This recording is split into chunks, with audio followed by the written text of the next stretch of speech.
Welcome back. As we earlier said, we're going to talk about the escalating situation inside the Palestinian territory and the genocidal crimes committed against humanity by the Israeli occupation forces and the efforts exerted by Egypt in every way to reach a ceasefire. And as we all know that the UN Security Council have passed a resolution to call for an immediate ceasefire in Gaza for a month, during the month of Ramadan. 14 members voted in favor, and as usual, the United States abstained. With us over the phone is Excellency Ambassador Hussein Haridi, former Assistant Foreign Minister. Good morning, Ambassador Haridi. Good morning, madam. How are you doing, sir? Fine.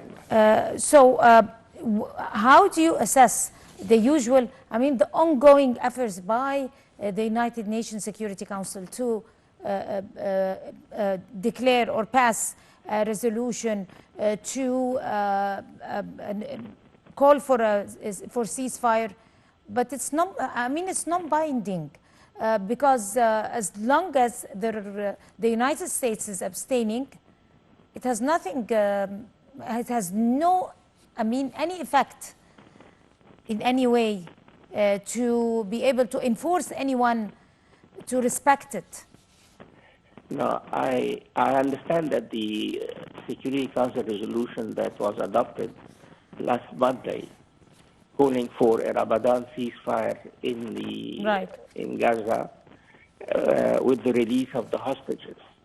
That resolution wasn't passed in the context of Chapter 7 of the United Nations Charter. So this resolution is not binding. And but I guess it reflects the international consensus that the war in Gaza must come to an end as soon as possible. The resolution has a political and symbolic value, and as you said, it is not a binding resolution on the Israelis. Anyhow, historically, Israel didn't respect most of the resolutions passed by the United Nations concerning the Arab-Israeli conflict, and particularly the Palestinian question. So the Israeli reaction to the resolution should not be a surprise. In spite of all the calls worldwide and the efforts exerted by, of course, on top of all those countries is Egypt, efforts exerted by the United Nations to be able, the Security Council, to effect any type of ceasefire or any type of effort to be able to enforce Israel to open the borders, to allow the humanitarian aid, to stop the genocidal crimes, do not cross the red line, the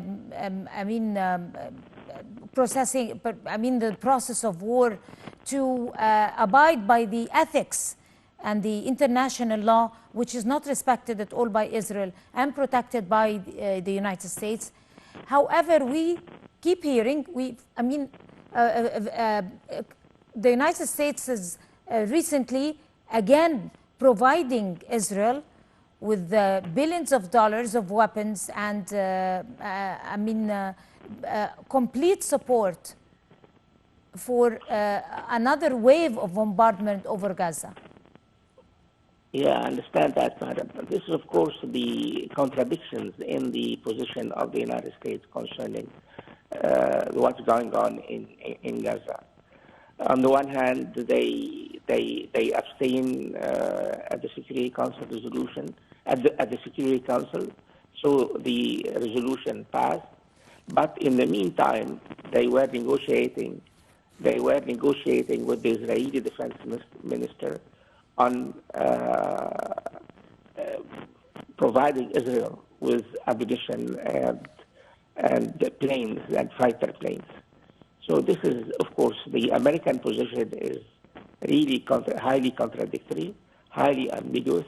But having said that, agreeing to provide Israel with ammunition and fighter planes means one thing, that the United States still supports the Israeli war against the innocent Palestinians in Gaza.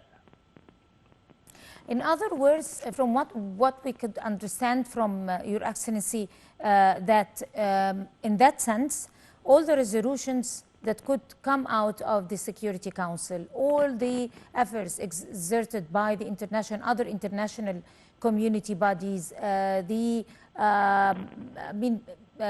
communities worldwide, the International Court of Justice also, and its court statements that came, everything could not be binding, because Yes. it's backed by the United States. It's controlled by the United States. Well, I'm not sure that I can agree to the word controlled by the United States, but of course, as I said, from a historical point of view, Israel hasn't respected or hasn't implemented many resolutions passed by the United Nations agencies and United Nations bodies like the General Assembly or the Security Council. As far as the International Court of Justice is concerned, even the ruling back in 2004 on the wall of separation that Israel erected in some parts of the occupied Western Bank was not respected by the Israelis. So this is not something new. But let's hope that this war in Gaza would really come to an end as soon as possible. Right. As we are speaking, another warning sign, a dangerous one, is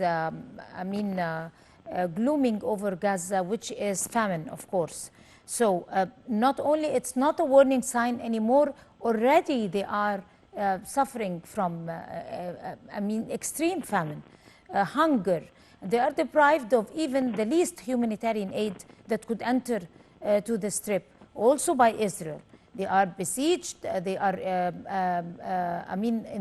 inside the prison, and they are also hungry, and they are being bombarded every day. So Egypt is in that domain, is trying in every way to be able to pass any type of humanitarian aid. Recently we have succeeded with other countries to do so. Talk to us about that process and the efforts exerted by Egypt, and how far have Egypt succeeded with other countries to drop the humanitarian aid. Is it really successful? I mean, if you could rate it in percentage, could you assess it that it could continue to help the Palestinians besieged inside the Strip?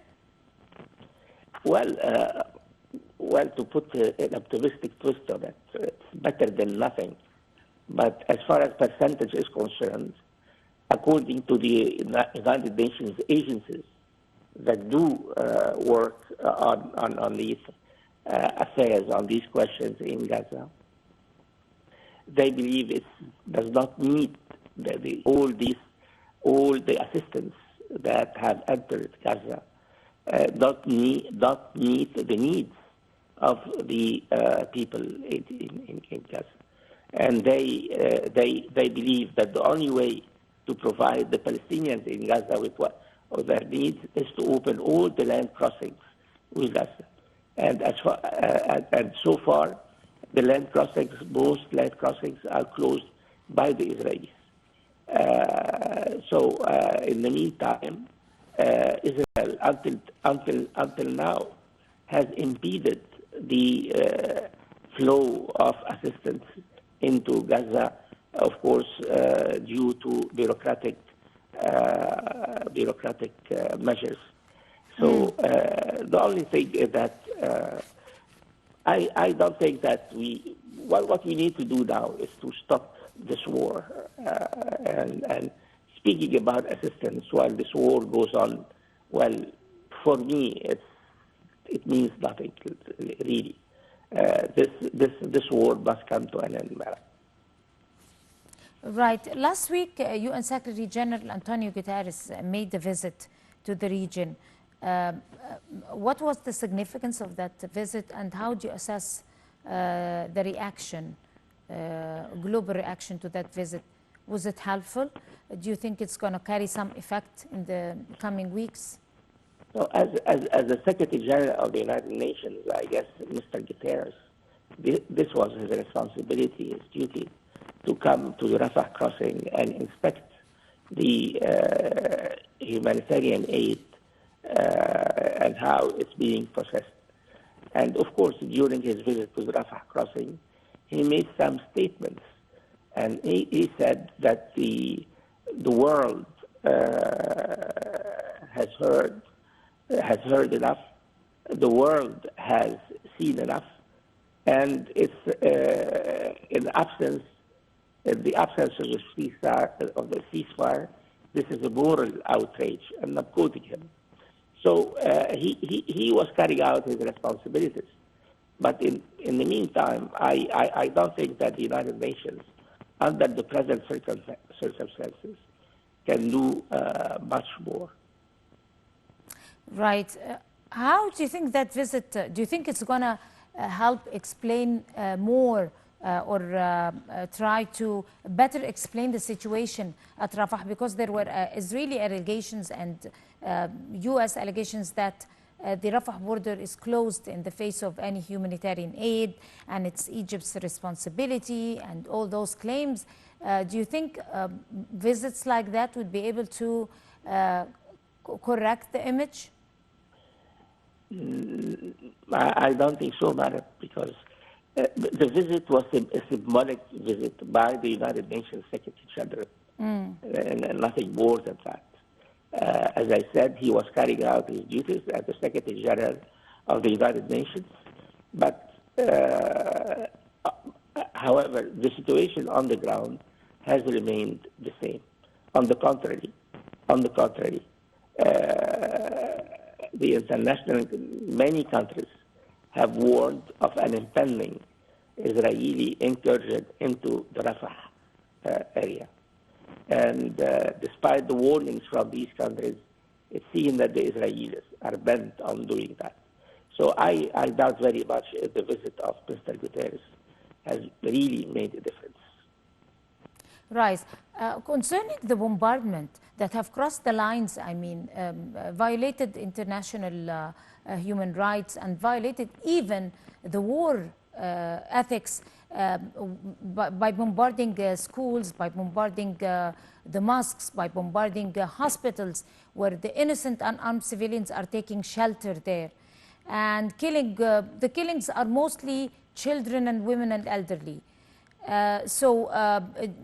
No international pressure, no international community statements or resolutions have succeeded until the moment we're talking now to be able to stop this type of bombarding and genocidal crimes inside the Strip.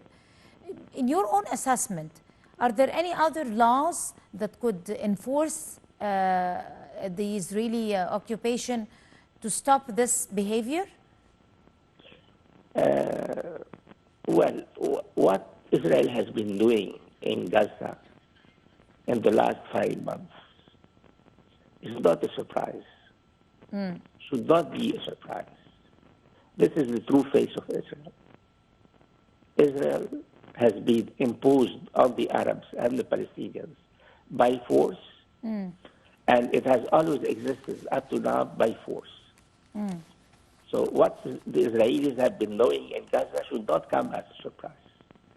Should not come as a surprise. Yes, madam. Yes, on that note, of course. Thank you very much, madam. Ambassador Hussein Haridi, Your Excellency, former Assistant Foreign Minister, would like to thank you, sir, talking to the Breakfast Show. And by this, we come to the end of this edition of the Breakfast Show. Many thanks to all of you. Until we see you again tomorrow morning, that's a goodbye.